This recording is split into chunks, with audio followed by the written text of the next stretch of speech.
Peace, love, blessings, and honor. Welcome to the show. I'm your co-host, Ize Redd. And I'm your co-host, Reality Souljah. And we are Garvey's Ghost in the Spectrum of Roots. Yes. So Yes. sit down and say, yeah, what's going on, man? I would style him, I come with. Yes, so we're back for another episode, people. And today's guest is the one and only Cecil Reuben.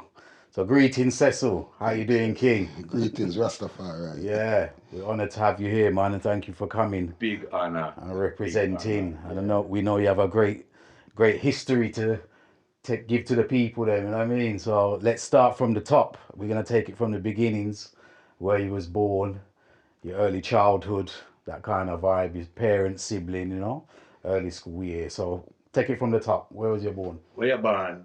Where you come from? See there. Oh, it go. Oh, it go. I'm born in a Clarendon, you know. See? A little place called Guava Grung, you know. Okay. In Clarendon, and Crawfield is the community, you know. See? Yeah, I born and grew up there. You know, I was a young youth as a farmer up there before we moved to Kingston, up Jewsland. Right. Just on the borderline, the gully bank between Waterhouse and Jewsland, Mullines Road and them thing there, you know. Seen. Yeah. Seen. Yeah, and then, you know, there was the early days of me, and then we come to England, you know, and reside in England, went to Brixton College, and we come to England. That's in the early 70s. I went to Brixton College. Right. It was about 70, 71 or something like that, you know. Okay. And study electrical engineering. See? You know, get my certificate in electrical engineering and thing, you know. Okay. And them time they start play sound system for, you know, so one of the prominent songs in Brixton, you know, it was by the name of Dirasco. Okay. Yeah, and I used to play him sound, lift up in box and them kind of thing there. Cause I was really into music from a young early age, because my graduation into the music was through rock steady periods. Yes. You know? Right. Cause I was a bit too young for the ska. Okay. So the rock steady period came between 67 and 69. Yeah, 67, 69. And I used to listen to a lot of the tune that my brother used to play. Okay. Because my brother was a youth who used to buy a whole record, Heptones, Gay Lads, Brent Down, you know, all those artists, them, Alton Ellis. And I was fascinated by the music, especially the harmonies. Because those are the time when Rocksteady used to get a lot of harmony groups, especially the Heptones. Right. And used to fascinate me, you know. And that made me get a love for the music during the Rocksteady period, you know. So those harmonies, that's right. That was kind of the feed off of vibes that the Jamaican music industry had from those great R&B artists in That's America. right, that's Impressions right. and Yes, right. yeah, Curtis Mayfield, Impression. A lot of the artists them learn from those artists, you know. Man like Derek Harriott, Delroy Wilson, you know, Alton Ellis, you know, and a lot of great groups. Them time there was groups. Yes. Groups in the Rocksteady period, and it was really nice, you know. Yeah. So when me, you know, there college and leave college, I used to go and lift up the Rasco box and thing until I become a selector upon the sound. And we used to be like the roughest sound in a Brixton. Same time there, you know, roughest sound in a Brixton. And we start to play the Rasco until I get a chance. My father give me £1,000. Wow. And me use that £1,000 and build a little sound system for myself. Wow. You understand? And we call it Duke Cecil. See? All right. Yeah, Duke Cecil. And it was a little party song we used to play, you know. £1,000 must have been a lot of money in them days to be No, a sound. £1,000 was a lot of money, because with that £1,000 I buy 2 pieces of amp and get a preamp. See. You understand? And we used to go thief wood and them thing there. As you do. And wire. Yeah, and build up with box them and thing. And me had 2 bass box and a mid-range box and some taps, you know. We used to just go and play in a blues dance and get popular in a blues dance, you know, in a Brixton. Because Brixton was there, you know. You know, and Duke Cecil was a name where it was all young youths and thing, and we build up a good little following and them thing there, you know, until me get a big following. You used to follow me, you understand? And then moving down to around about 72 and all them time, you know. Me kind of start, I look on the root side of thing, you know, because them time that was party and girls and thing. Yeah. We start look on the root side of things, you know, culture side. Because 72, a youth wake up in a Jamaica named Big Youth. Yeah. We know as Jah Youth. Yeah, that's right. And he come up with a LP called Reggae from an Animal. I don't know if you remember that LP there. It's Reggae from an Animal. And the tune on it called I Pray Thee. See. You know, and I listen to the tune and I say, boy, that tune is my favorite Psalms. You know, why does the Eden range and the people imagine such vain things? False kings and rulers have the earth to counsel together against the Lord and against his be you the chant that. And choose that one of my favorite songs where my granny and them used to always read to me and things. I said, wow, that just kind of licked me. And it changed my life, you know. And I start looking at the Rastafari faith, you know, and start becoming Rasta in a sense. And, you know, those were my early days. And them time they in a Brixton used to have some Rasta community. Some brethren named Pepe Judah, Malachi, Bingi.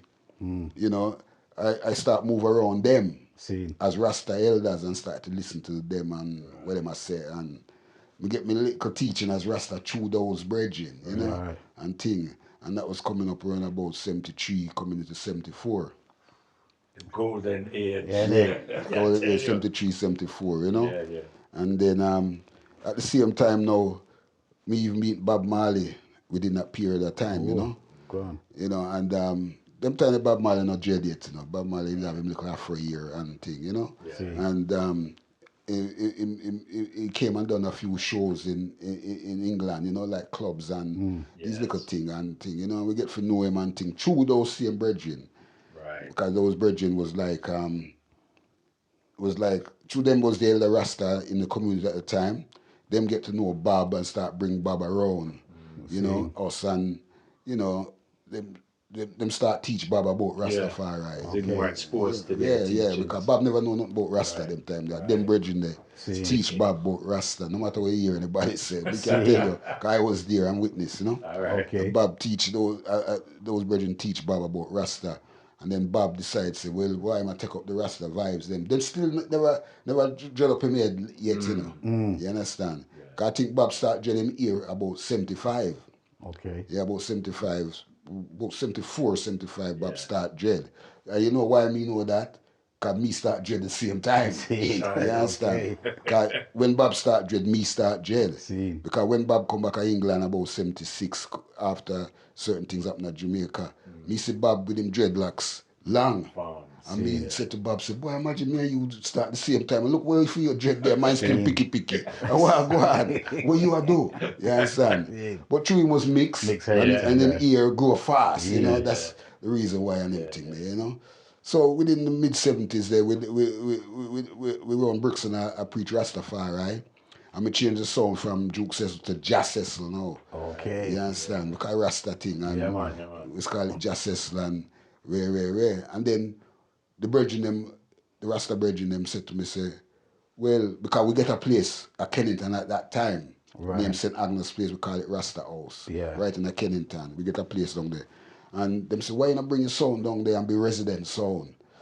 So I bring my sound down there. My sound was a resident sound down there. And I change the name from Juke Cecil now again. And we call it King Rastafari. You understand? Statement. Because we the Rasta house. Yeah, man. And we call it King Rasta. So we resident down there. We play Wolf of Sound come down there and play with me, you know. Moambasa, Coxon, Fat Man. All of them come down there and play with me. We was a resident song because we was Rasta and so forth. You know, the only person who never come down there and play was just Shaka. Because I want to tell you something too, you know, where a lot of people don't know, you know. When Shaka start theme sound, you know, we start my song before Shaka, you know. I mean, I play Rasta music before Shaka, you know. Because when Shaka start theme song, he come see me, I play Rasta music. You see the style where I play? Me, I play that long time before. Because Shaka used to play a sound name, I think Freddie Clover's sound or something like that, before he built theme sound, you know. So, before he built theme sound, I could say we start roughly the same time with sound. You understand? But me know me love my sound before Shaka. But it's roughly within that year, we start with sound together and them thing there. and Shaka start play Rasta music and them thing. But me I play Rasta a long time because we amongst the Rasta community in Brixton, like we say, with Cecil and and thing, you know. So your early introduction was in your teenage to Rastafari was in your teenage years then? Yeah, that's right. That's right. That's right. And you're moving in the Rasta house, and your son is called Jah Revelation music, but I wasn't Jah before Revelation. that, yeah. Like we say, when you went to the Rasta house, King you said Rastafari. Right. See, those were the days, one of the best days of my life. Right. Because at them time they beat out Bob and everything and thing, you know. Because the other day I go watch the Bob film, you know, and I was a bit disappointed with the film because a lot of things in there it wasn't true, you know. Because we was there and we know what happened, you know. Especially the part where them say Bob was in England because him get shoot at Jamaica and him come to England, which is true. That is very true. But when him come to England, amongst we him there, you know, them not depict that same amongst the Rasta community, the Rasta house, you know. Amongst we him them sit down and eat and there with we and when him go up on any tour, we was like him security everywhere. Go we with the part where them show him play ball in the park, and we him play with, you know. Yes, and we really that, you know. When the time you see me play ball with people, we, the Rasta community, I play with over Kennington Park or Battersea Park. Yeah, and them thing there. And when Claudia Mossap and Bucky Marshall, because I know them youth there from Jamaica, you understand? One from Tivoli and one from Matthews Lane. When them come to England to ask Bob to come back to Jamaica for the peace concert. We arrange the meeting, you know. No people don't know them, you know. And we in a Rasta house, the meeting take place, you know. You understand? Because we get Bob to come down, and we get Claudia Mossap them to come down. And he's in the kitchen. We sit down and at the meeting with Bob and Claudia, and Bob decides, say, yeah, I'm go back to Jamaica with them and do the peace concert and thing there. But in the film, me see them show like Baba walking at the park and Claudia and Bucky just suddenly walk up and say, hey, Bob, But then just buck him up. Them just buck up in the park. When I see that part, I laugh. I say, two people don't know, you know, but that's how it goes, you know. Well, Hollywood should I come get the history from you? No, but you see, the thing what we say about the film, them not come and ask we but for anything to tell the real story. It's just something where Rita just make up with her head and say, yeah, let's go with that. Right. To make herself look good. You understand? But it's we know Bob. We know everything about Bob talk to we and tell we everything. You understand? We know everything about the political things and why he get shot and who shot him, everything. We know everything, you know.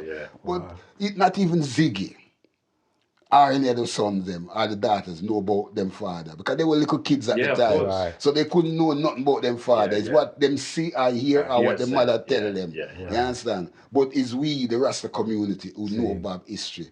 I just saw it go, but them not come ask we nothing. You understand? Even a brethren by the name of Alan Skill Cole, when the Jamaica top baller. You understand? We play football with them youth there, you know. Right? He was Bob's road manager. Everywhere Bob and go. Chef as well, no? And chef too. You understand? Anywhere Bob there, Skill Cole is there, you know.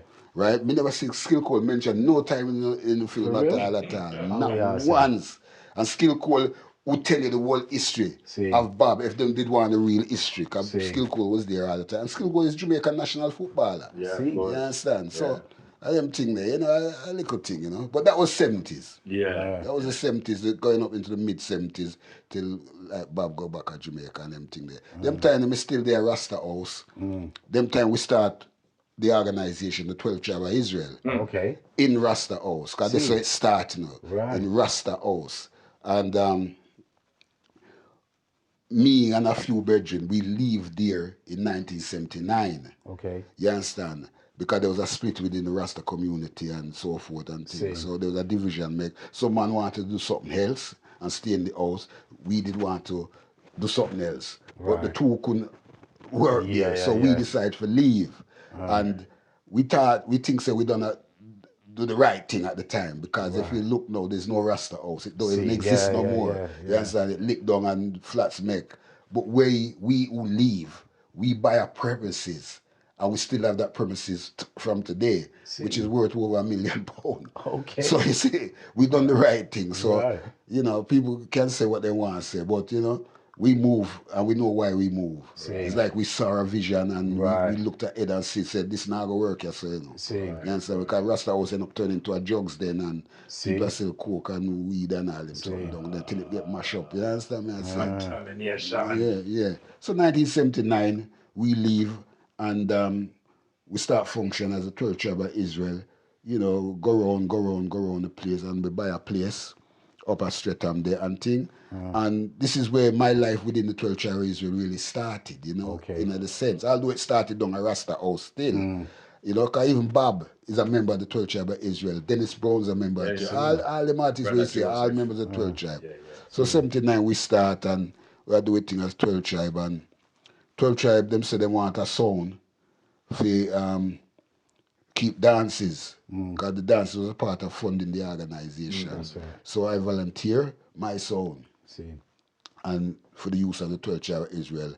And it was me and two other brethren, them had a little smaller sound than me. And we join our sounds together and we call it Jah Revelation music. See. You understand? The trio we did have different names, but we call it Jah Revelation music. And we started to play all the 12 tribe of Israel dance. For many years where a lot of people know who went to those dances and see. And some of the best dances always full out. All over the country. Every month. Every month we have a different look color. forward to the next month. Every month a different color, different color. I did love that energy, and that was a piece of history within itself, you know. Absolutely. And that was Jah Revelation music where I did have some good DJs and it. Cause you see, that time I stopped playing out on the road. I was just playing for 12 tribe. Right. I never played for nobody else but 12 tribe, just 12 tribe dances. Right. That is why I saw like Saxon and all them get away from me, you know, because through me never up on the road. Saxon come with all these bag of DJ and say, yeah, them start the DJ thing. But we did have all those DJs before Saxon, because we did have a set of DJ. Ambassador, Brother Culture, Preacher Levi, Deacon Judah. We had a whole set of DJ who were wicked. And you know the difference between our DJ and Saxon and all of them is a pure Bible and culture thing we are chatting. We're not chatting no foolishness. All right. But let me say, it was just in-house. We never really play out and things. So Saxon rise up in the 80s and them thing then start play and get a lot of accolade. Coxon and the whole of them. Because we never play with no sound. I just 12 tribe. Right. But you got that energy when you got to that 12 tribes dance. It was like I got church. The vibe was beautiful amongst the patrons. That's right. Respect to the sister. Yes. The whole thing is that you're not the pano gallis thing. You're not the pano. You go for it. It was just a conscious cultural vibes and everything, and everybody did they enjoy themselves. You feel safe in the dance. You know, so no trouble now happening in the dance. Beautiful. We set those trends, and when you see certain dance now, even with the dancehall fraternity, I do with colors. Dance. We start the colors thing, you know. Nobody else never do color thing, you know, and everybody have to wear color, and we start those things, and everybody follow we and start, you know. Do for them thing as colours. And like I said earlier, me did like the little card them for every month. Every month we have a card. And my uncle have one. Me just put it out there. My uncle have one leave over. Was it for your man? No, I don't think it was actually. But me have it and it sit on my uncle piece. It's been there for years. Well, that's when we started in the 80s. In the 80s we started do all the dances and everything until, you know, into the 90s, early 90s. What happened then? So Revelation sound and the equipment started to get old now, you know, and we needed some new equipment. But remember, you know, I did tell you, so we kind of donated ourselves and our sound for the 12 tribe.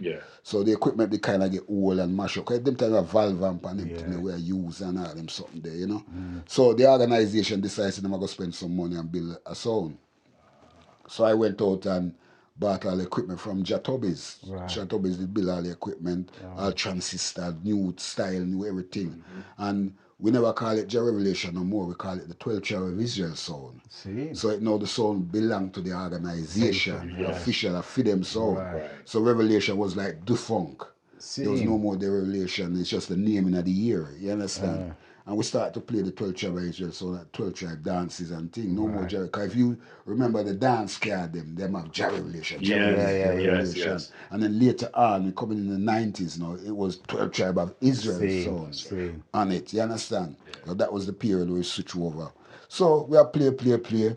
And what happened now is that there was a lot of younger youths grow up in the organization and go big. And we kind of say, we want to pass the mantle on and make them start deal with the 12 Tribe of Israel sound. So we, like me, all the MCs them we call out and like them, you know, we kind of took a back seat and let the younger one them start deal with it. But me as a whole sound man, I hitch me because me love sound. Same. I say, me can't just sit down and not play sound and do sound. Because even in the 12 Tribe dances, I started to promote and help promote the stage shows. Because we used to have stage shows and things. I was part of the promotional body and promote the stage show. That's where I really start getting to the promotional side of it. During the 12 Tribe. Although before that, I was still putting on little shows in the community halls in the mid-70s and everything, the little small things. What with bands and musicians? Yes, and everything, but it was little small little thing. But when we reach in the 12 Tribe, we start putting on little bigger things now, because 12 Tribe are a big organization, and we play a Fulham Town Hall, Wandsworth Town Hall, big places, and we had bigger things. Well, I was part of the promotional body making these things happen. So I had the promotional skill within me. When I sit down after we give over the sound, I was just sitting down doing nothing. I said to myself, say, you know what? I'm going to revitalize back Jah Revelation music. Okay. I'm going to revive that back. So what I've done, I went out and played as Jah Revelation song without no sound system. Just like how you see the man with them laptop go out and play a song. I go with my little record them and go play a little place of Jah Revelation. I said, no, this not working. I said, I want a sound. Same. You come with the second lick now, Jah Revelation music. So it go. Yeah, man. So I decided, so I want to relaunch back Jah Revelation music, you know. You understand? And because the name was just up there, you understand? And the name is what we did use in the 12 Tribe, and it's a name where everybody did know. Although we have the 12 Tribe of Israel sound now, everybody did know Jah Revelation music. You understand? Because we go out there and get a lot of the people then to come join the 12 Tribe, you know. Because when we out there play, because we know a lot of people don't like to come to meetings, but they like to go dance. But, so we say, all right, we are going to bring the meeting in the dance.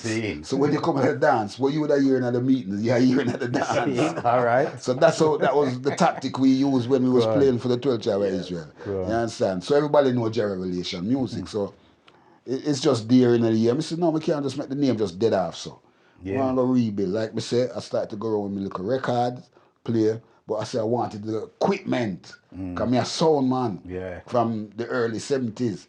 So little by little, bit by bit, me build up my box there and buy my little amps them and thing until I have a good little sound.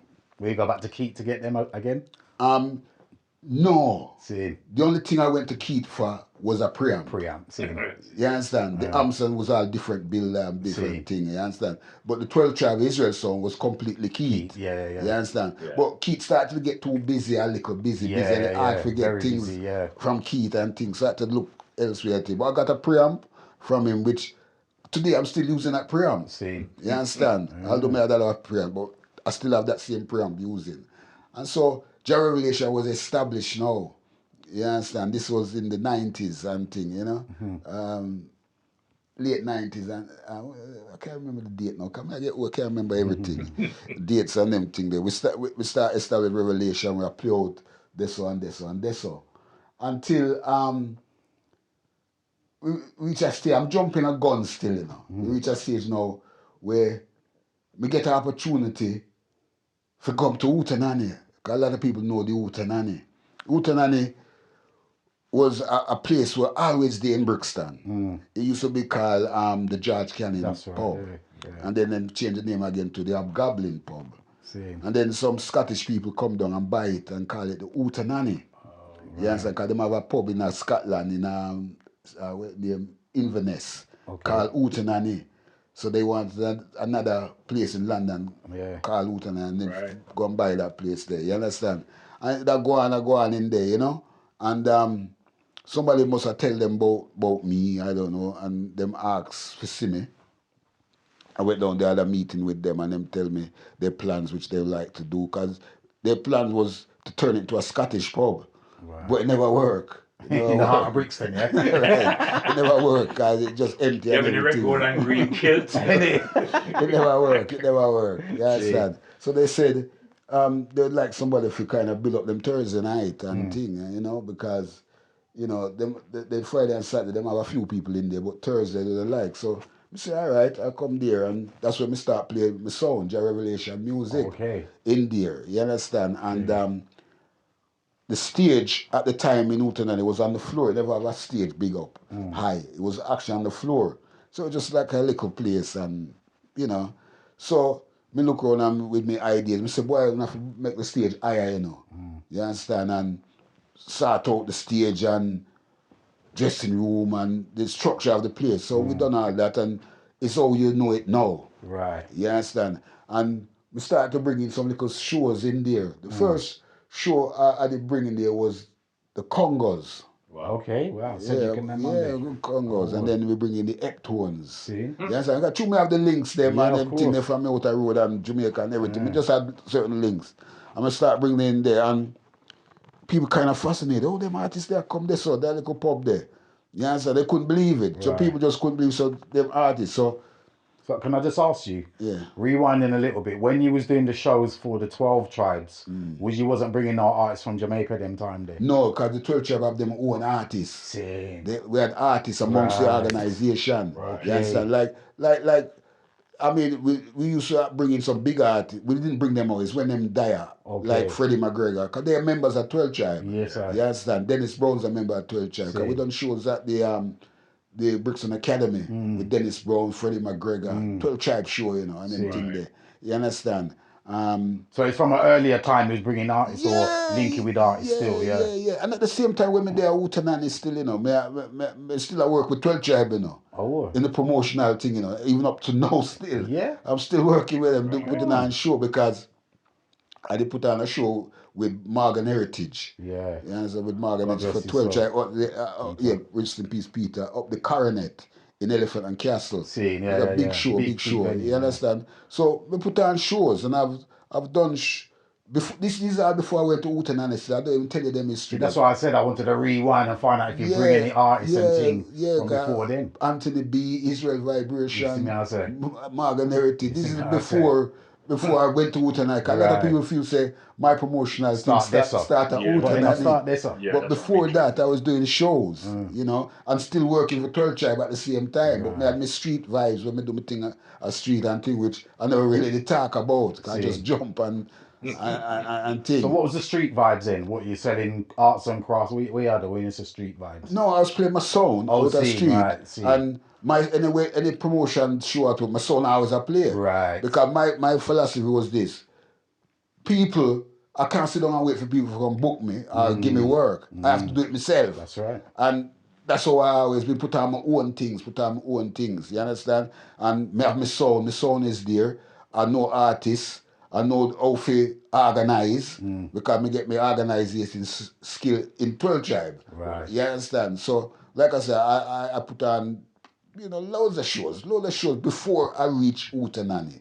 It's only when I reach Utanani now, I put on more shows more consistently. Right. You understand? Because I had a play structure where I could put on shows regular. I didn't have to go look for place.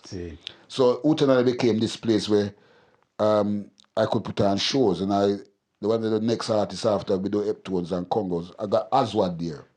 And when I bring Aswad there, oh gosh, the place was phenomenal. You know, Aswad at the time was big and thing, you know.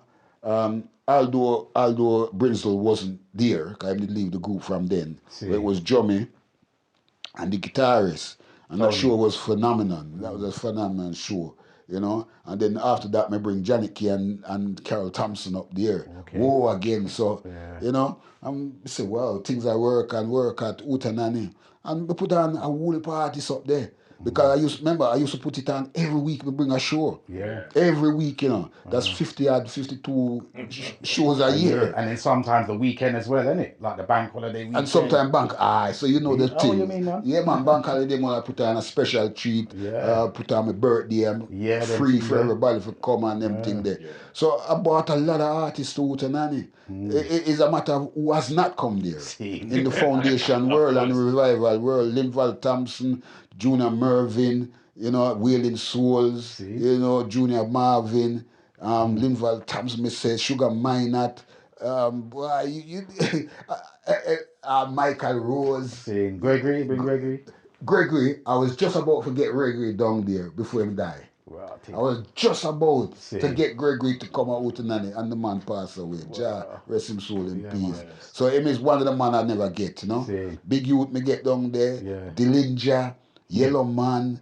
You name them. Run cars. This is what I'm saying, like, You the know, history in the promotion thing is big, man. Yeah, You know what I man. mean? I say Griffith down there. You know, it's a matter of who I have not bought there. See. Within the 12 to 13 years I've been there at Utanene. And I have to say that was one of the best time of my life in the promotional world. Because a lot of the artists I bring there, they wouldn't have got no work unless I did bring them, because they were kind of waving off and nobody now booked them and thing. Yeah. So I took it on myself to bring a lot of the foundation artists. Because most of them I cater for. Although I put on other artists, especially English artists and so forth, but from Jamaica I put on a lot of the foundation artists, and that's what built Utanani and made Utanani get a worldwide. Because nobody never know Utanani until I go down there. You understand? And anywhere me go in the world, people always say, Cecil Reuben, Utanani. I say, wow, what's so far you reach? And everything there, you know, and, you know, it was a joy. It was a joy. But I always get the feeling that people feel say just Utanani. I start at, you know, which is far from the truth, because I was promoting big artists before I even reach a Utanani. You understand me? I say? Because a lot of people don't know some of the shows. Well, a lot of people do know. But like I said, majority of people know me from Utanani. Yes. You understand? And I have to give thanks to my brethren, Mikey, you know, Irie Heights. I don't know if you know Irie Heights. Because me and them used to work together and do a lot of shows together. Because I remember with the same record label? No, not the Irie Heights record labels. A promoter, Mikey Irie. Him did bring Abyssinians the other day. Okay. And thing, you know. Right. So, me and him did do a few shows as well, you know, out there. We did put on a Barry Salmon big show, one of Barry Salmon first shows, you understand? And we did have that up, we call, near, what do you hear her name? The Apollo, is it the Apollo? Hammersmith? Hammersmith, Apollo, yeah, we did do a big show with Barry Salmon up there. It was a successful sellout show, you know? And that was propelled Barry Salmon to become one of the great artists. You understand? Because that show was very good show. And we done shows with Anthony B, like me say, Israel Vibration, you know, and even sometimes I can't remember some of the things. Too much. You know, my head what we do. Morgan Heritage, me say we do a big show with Morgan Heritage up at the Coronet and so forth. We do one with Jamel. You remember Jamali? Jamali. All those artists we bring, man. And there was a place in Tottenham Court Road called the Astoria. A few shows we done up there with Israel Vibration, Jamali, Anthony B, and these things. And these are, like I said, it's all before I went to Utanani. And plus, I done shows with English artists them and so forth, you know. So did you ever get a chance to have like any of these big artists on the sound itself? Johnny Osborne was one of the main man I did have my Pan Revelation sound. Because this was in the 80s. Right. Because we did bring Johnny Osborne over, and we did bring him for do some things with 12 Tribe and on my sound at the same time. And then we did a couple shows with him, a little minute tour with him all over the place. You understand? So Johnny Osborne was an artist where we use extensively. And we get whoop a dub off of Johnny Osborne. And so forth. Johnny Osborne was our singer at the time. And we had another singer, I don't know if you remember a man named Mr. Spardling.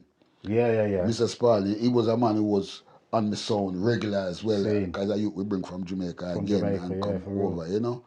So I've been working with a lot of artists, you know, and, you know, and also them time I was working as like a little minute booking agent. Right. For a lot of the artists too, when people can book them. Links. Book artists through me and so forth. And I've done a few shows with Castro Brown and them thing. You know, brother Castro Brown, my brethren and thing, you know. A lot of work with him. One time, D-Brown, tell me if this sound anything like near true.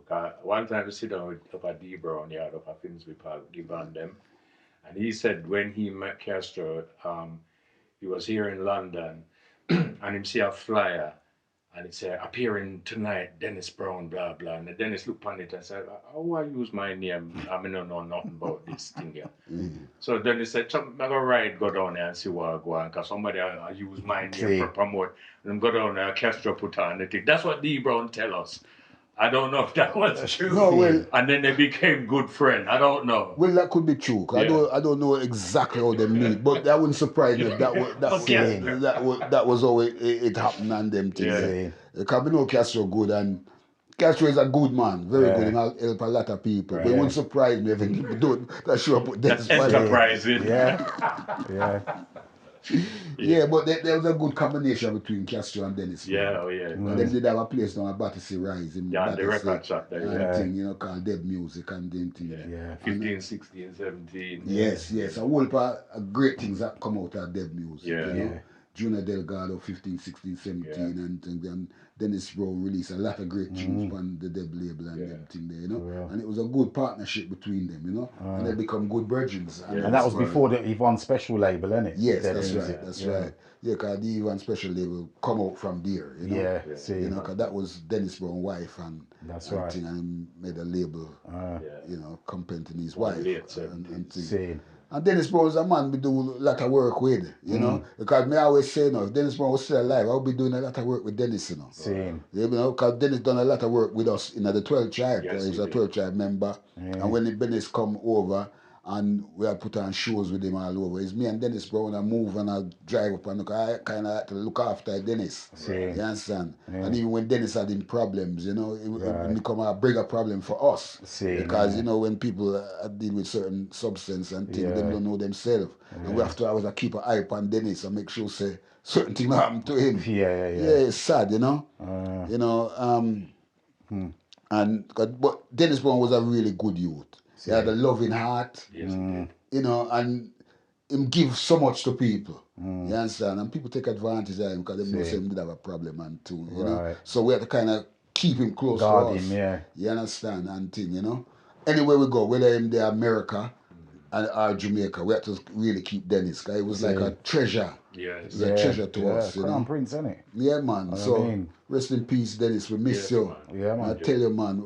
The only thing I regret, I never met no Wolper dub with Dennis. I got a few, but Dennis was our artist, so we don't have a Wolper Dennis Brown. Yeah, for real. You understand? You know, it's only when you look back now and you think, boy, all these men have had and I don't do this and I don't do that. That's right. You know what I mean? Well, that's why up at my place now, I have a little studio and thing where we can record the artists. And I'm saying, anybody who come in and have to make dub, you know. That's right. So most of the people I brought a Uta and they all cut dub for me because they said, no, you can't come here and do show for me. I'm going to have to. That's why I say, my sound is a song where, you know, even from I was a young youth from in the early 70s, nobody never want to play me, you know. Coxon, Drew Creed, none of them want to play me because me and another youth named Neville King. Neville King. We was like young youth sound, man, them time there. Neville have true like dirt. Me have true like dirt. No man no want to play with, you know. As young you, because them feel shame young you can beat them big sound and so. And that was one of the reasons why we started to keep my own little party and dance. Because nobody no want to give we as young you no chance. So we do our own thing and so forth. So I was always a man with tune. Because we used to go back to Jamaica nearly every year, you know. Go get tune. In the 70s, I used to live down around this studio. And so Miss Chin and me was, every time I come there, Miss Chin, I always have a pile of music ready for me, you know, because she know what me want, you know.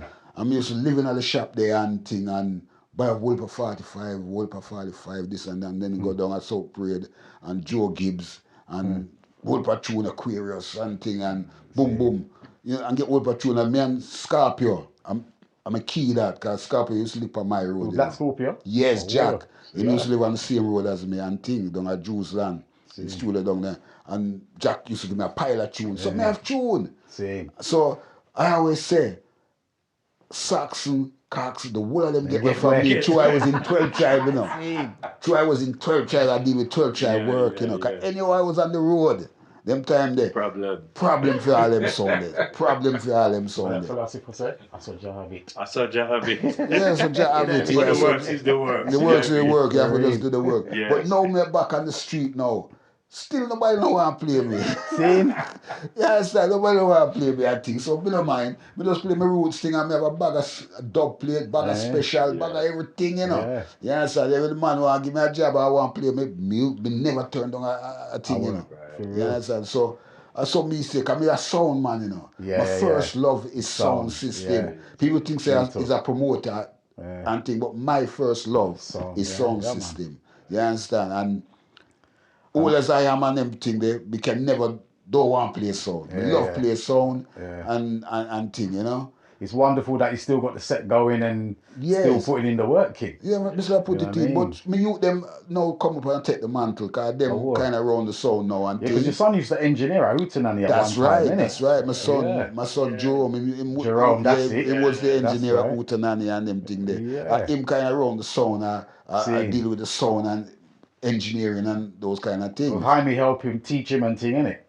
No, you mean I'm in the security? No, Jamie. Oh, Jaime. Jamie, yes, Jim. I mean, bring Jamie from Spain, come here, you know, because I got to Spain at the Rotterdam, because I do some work with the Rotterdam team. And I see this youth here, and I say, well, you come to England and we give some work, you know. Yeah. You come to England, I imply him to come to the engineering at Hootenanny. I know James is one of the top engineers about now. And they're Jamaica right here now too. Yeah.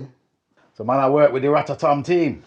Yeah, Rotterdam, Spain. Yeah, man. You know, Rotterdam is one of the biggest festivals in Europe at the moment. It started in Italy and then moved to Spain because the Italians them kind of fight against the weed thing and thing, you know. So they moved to Spain and me started to go Rotterdam and I'm there enjoying the festival and thing and I say, wow, what a great festival this, wow.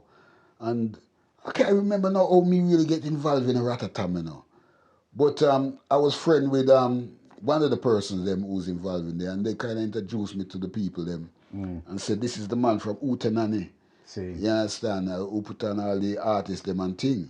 So I find say they started to tap into me. And get a lot of information out of me because them time them saw me as a person who have Wulpa links and things with them, you know. So they ask me these questions about artists and we get a few artists for them and thing and where. You understand? And they said to me one of the times, because I started to bring some artists to Rotterdam for them and put on stage and so forth. Then them said to me one day, say, oh, they love what I'm doing at Hootenanny. If I can bring Hootenanny to Rotterdam. I said, what do you mean bring Hootenanny? I said, why don't you bring the club? I said, lift up the club and bring a candidate. Them said, no, I want a replica Hootenanny. Right. So what that was now is that Rotterdam is for 7 days. Yeah, that's right. Understand? So they wanted to do a club night every night there. And they gave me a big tent. They set up a big tent for me. And them say, you can decorate it any way you want. Right.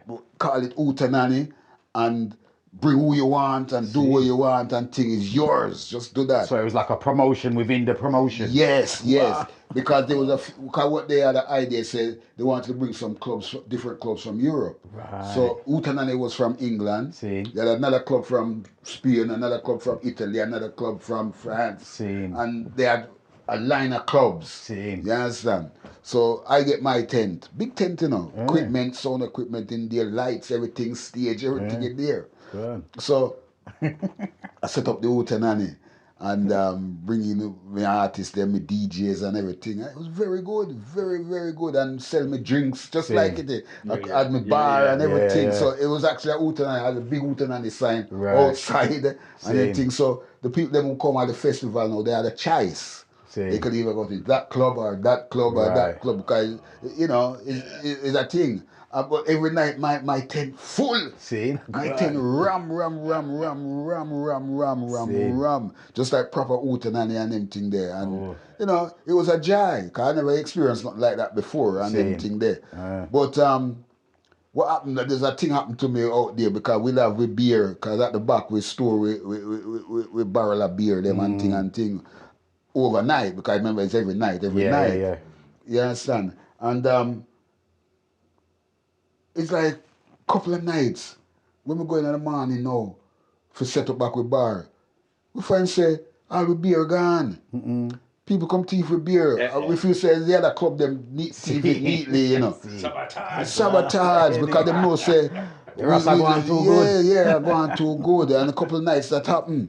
And make me lose a lot of money. Seen, yeah. You understand? Because I have to pay for the beer them and all them things there and so forth, and pay artists and pay staff and everything. And I lose a lot of money in that project. So I never bother with it again. You know, it just disheartened me because I don't know who thief it. It just neatly, you understand? And the Rotterdam people, them not replace it and them say, I have to buy more beer or whatever. I want to buy beer and them thing there. So it kind of crammed the operation. You know, I kind of lose a bit of vibes with it and things, you know, and never really push to go back and do certain things. I do my little things still with them, but my infusers is not as great as when I did first start, you know. So that kind of led me to kind of try and work with some festivals in England. Okay. So I done a few festivals with some people and them think I done Stockwell Festival, I done Windrush Festival, and now we're doing City Splash Festival in Brackwell Park, which is good. It's very good because over the years we never had the opportunity to do festivals in England. We as black people, because it's always white people, them kind of get the chance, and we have to work for them and them thing there. And it was never we.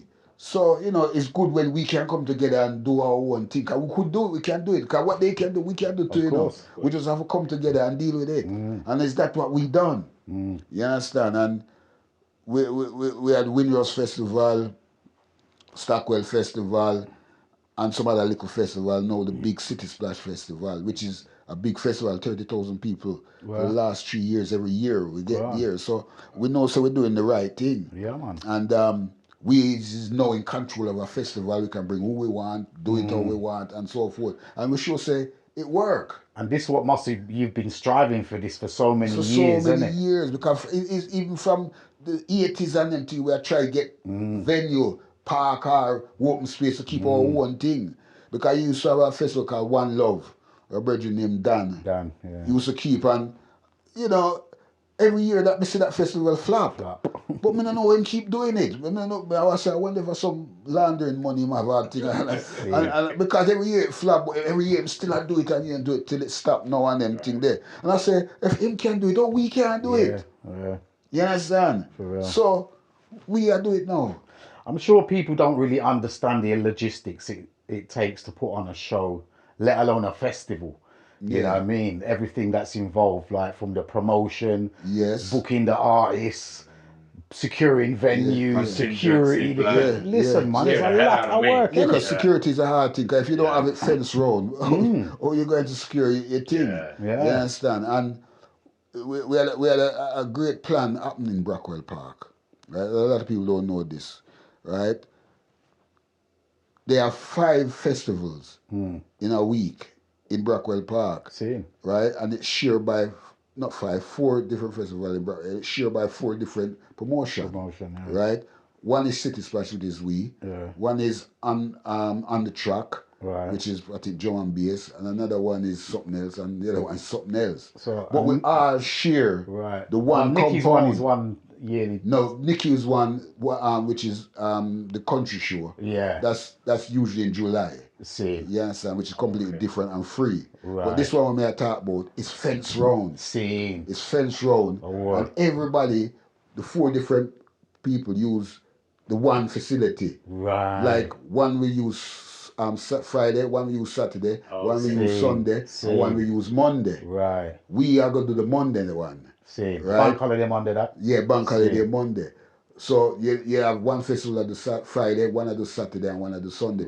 3 different, completely different promoters. I do for them things. And style of festival. What it has done is cut down the cost. Because if it was just one person doing that, we'd have to put up the fencing, put up the stage, put up everything. But if you have 4 sharing this festival, that means it split 4 ways the cost. And that was one of the great things what could happen in the Brackwell Park. 4 different festivals. But it's only one is the reggae one. You understand? And what we all always share the same facility, the staging, and everything. The cost between the different promotions. And that's how that one. That's how a lot of good people don't networking, know that. That's good. That was good networking, and we find out that, and we jump on that, you know. But moving on from that, I'm working on some other things as well. See. Because I've got some plans. I'm working with the Reggae Sunfest people in Jamaica. Nice. You understand? Because they want to bring Reggae Sunfest to England. What? You understand? Wow. You know that's a big Yeah. festival in Jamaica. Now they want to come to England, and me and them is talking. We're trying to look venues to keep it, Okay. especially football ground. Okay. Because we talked and we said football ground will be a great place to put on this thing because the security is already there and everything, entrance, self-contained. All we need is a stage in the middle of the pitch. But enough of them Arsenal and all them do it, you know, King. Well, Big, we got Charlton already. What you see there? We get Charlton already. Charlton said they don't mind putting it. We're just talking price and thing at the moment. So look out, you may see Reggae Sunfest in London at Charlton Football Ground. And you know, if it's successful, we do it every year, you understand? So I'm working with George Jovanovic. I don't know if you know George Jovanovic. He's the CEO of the Reggae Sunfest in Jamaica and thing, you know? Right. So there's things in the pipeline which are moving up from, you understand? Sound good, man. You know, stepping up from Utanani and them thing there, you know? I mean, my kids, them I said to me, say, boy, Dad, why you so working so hard? Rest no, man. Just tell me what you do and we just deal with it. But, you know, you love the thing. Them did that with me still at work. But me love being there and things. So I just hope God give me more life and long life so we can see and fulfill, you know, those things. And me still play my sound. So how did the manager cope during the lockdown season and all that? Like, well, the lockdown season was like two odd years out with life, in a sense, with the music thing, you know. Was it about reassessing and all them thing there? Yeah, because when I'm at Utana, that's when the lockdown come, you know, and Utana, they had it hard. Right. Because most music venues had it hard, and most of the industry, you know, had it hard. Right. Bars, pubs, clubs, everything. Because you know, anywhere a crowd gather, had it hard. Yeah. And we at Utanane, we used to have to pull on table and say, I'm going to 3 at a table, 2 at a table, all them foolishness there and them thing there. People have to come in, rub them hand with the thing, sign in, so we know if you catch cold, we get. It was a nightmare, man. It was a nightmare, man, I tell you. As a promoter and it was a nightmare. And it was a nightmare also for security, because they have to enforce certain things, you know.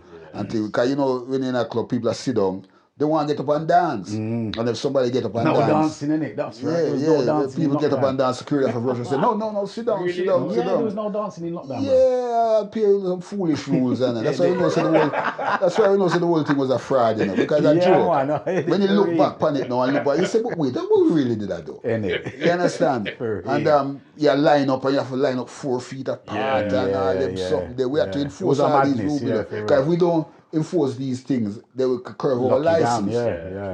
That's what I wanted to get, coming from a promoter and a man who's running a venue. I wanted to get that perspective. Yeah, man, it was hard for it, man. It was hard for us, you know. Like me say, all these little rules and things, we had to enforce it. Because you have licensing, come down and sit down and spy and watch you and say we're enforcing these rules and them thing there. And the worst thing is the people. Some people just not having it. Right. You understand? And then we have to go force and tell them to come out and all that thing there, which we don't really want to do. Yeah. But because we have to save our license and thing, you know. Because you have some people, they, as soon as the security says sit down, and them sit down, and security turn them back, them get up again. You know, so it was a battle. Yeah, it's a battle. And we went through a period of time with that, because before that, they kind of locked it down completely and we couldn't. And a lot of people just start get hungry and people don't not get no money and no pay. You know, it was kind of hard on a lot of people, especially the staff. You understand? And when they said, yes, you can come back, but at a restricted level, we said, oh, well, there's a light shining. But that was a nightmare. Right. It was a thing like something better than nothing. Yeah, that's how we did feel. Yeah. But when they told us the stringent rules that we have to do and all that, we never up and back, to tell the truth, you know. A lot of companies, they hit the wall, brother. Because even with the artists on stage and all them things there, you know, we have to have whole of different mics and you know, everybody have to use a separate mic and just change up the whole thing. And so not so much I3s, I1.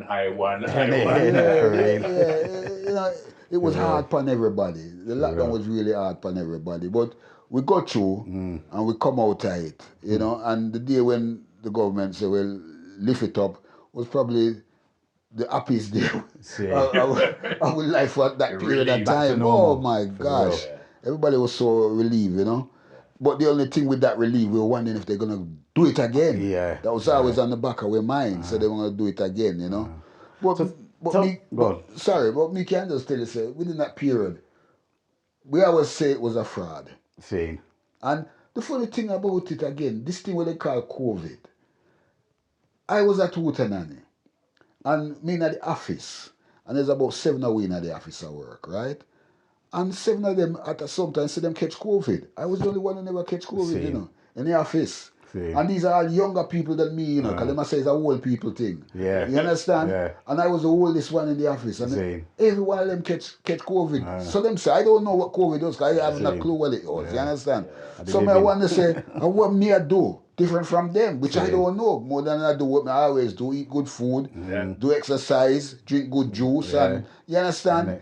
So that is always was a mystery to me. When people say them catch it. Right. Because I there in a place where there's a crowd of people at work, right? On the dance floor I'm talking, you know, and in a club with a crowd of people, and in an office where 7 people is, and I'm the only one in there who never catch COVID. Yeah, and in an environment, if one man catch it, everybody's supposed to catch it. Yeah, because them always used to say, Cecil, how come you don't catch it? And I used to laugh at them and say, you know, I always say it's a old people thing. I'm older than the whole I know. Look at me. You understand? So it's still a whole mystery and question mark over that period of time. I don't know, you know, I don't know. But people say them catch something. I just feel so them just catch a cold, personally. I don't know, but some people say them really catch something with different. I can't analyze what them say, because them feel it and catch it. You understand? So outside of music and promoting and all them thing there, what does I do to relax? You have any hobbies? You have anything like that? Football. Because I too love football, Liverpool. What? Go on. Yeah, I had two love in life, music and football. You understand? Yes. And music kind of where I elevate to. You understand? Because I could have played football, you understand? Because when I was a teenager, I think I was about 18 them time, I'm just hunting. I did get a trial for Fulham. Yeah? Yeah, because I'm a baller, you know. I'm a baller. We used to play 12 tribes team and everything. We used to train the team and do everything, you understand? And I go out for a trial for Fulham. And me did I play with the trial and everything and thing. And me a winger them time there, you know. Me used to brush down and boom and gone and leave the full back. What position you play? Wing. No, wing. This was a winger at the time. I leave from winger to midfield and to striker. Yeah? But them time I was a winger. I used to brush past the full back. And I noticed this boy, you know, every minute I try to lick me down, you know. But me skillful and beat him. But one time the man give me a kick, you see, on my shin. Oh God, me tumble over. Right? And me get him and never do nothing. Both next time. The man give me another kick on the same one when he lick me, you know. I just get up and thump him in my mouth, you know. Just get up and thump in my mouth. That was the end of my football career. You understand? That was the end of my football career. Maybe I could have been a big player. I don't know. I just carry on with my music and them thing there. But football is a thing I love. Till now, me support Liverpool. And do you go to games, go to matches? I used to back in the days, but not go so much again and thing. But I watch every game them play. Right. Even if I don't see them, I make sure it recorded and I go home and I watch it. Been to Anfield? Oh yeah, many times. Atmosphere. Oh yeah, man. Me have all the program them everything and thing. Yeah. But that was in the earlies. That was like in the 70s, late 70s and them time. Them. I don't really go much and them thing. I was too busy and them thing there. But football is my love. Me love football. Now there's a problem with woman when it comes to football. She watch football. Everybody play football and me have it on the big screen, big nice, everything. You understand? So lucky, You're lucky, you know. My wife love football. Yeah. Me and I sit down and we'll watch her football. No, she like football, but the way me crazy over football, me in there, I mean, I make up nice and I cuss bad boy and I said this That's the vibe, isn't it? That is the vibe when it comes to football and everything. Looking back now over your career so far, what advice would you give to your younger self? A younger self?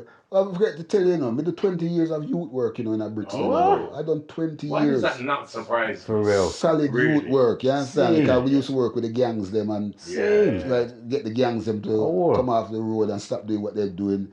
A few guns them we take off of the youth them.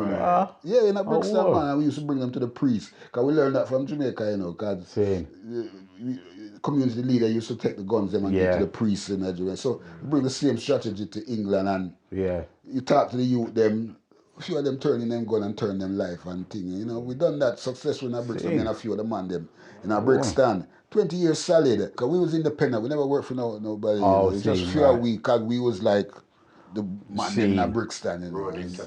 Road intervention. Yeah, we was the road people, street. The real thing, not somebody working and I get paid, because we never get paid. You know? Right. We was just going the estate with nobody else no want to go, police no want to go, nobody no want to go, we go. And talk to the youth them and thing and turn a lot of the youth them. But me find say the biggest problem we did have in that period with the youth thing was the parents. Right. You'll be surprised. The parents, because the parents either they're naive or they don't want to believe or they know and just defending their children and their foolishness. You understand? Because we make the parents them know say, you need to check your son or your daughter bedroom when them not there. Don't come tell me say, boy, no, I can't go search on my picnic. No, you go search that. You'll be surprised what you're finding there. And I say, especially the girls them. Don't bring the girls that innocent, because them have keep the gun for the boy them. You understand? Because the boy them now go keep it for themselves. And enough time, we tell parents to go search the room and them find things in there. Enough time, you understand? But the parents, they're so either ignorant or have blinkers on. They just was a big obstacle to our work. You understand? Because if they were just to open themselves and be honest, a lot of these crime wouldn't be on. And deal with the youth. You understand? And know where your youth there. Because me grew up my youth, because I have 5 boys me grew up with. And them know all the youth them in a Brixton, know all the roadies boy them. But them never turn gunman, them never turn gang. Because me as a father, me make them know say I'm not in that, and plus me know how it go from Jamaica and them thing there. So me know how to deal with my youth them. And my youth them never go into that world. So I blame the parents, because they never take it on them head to know what their youth is doing.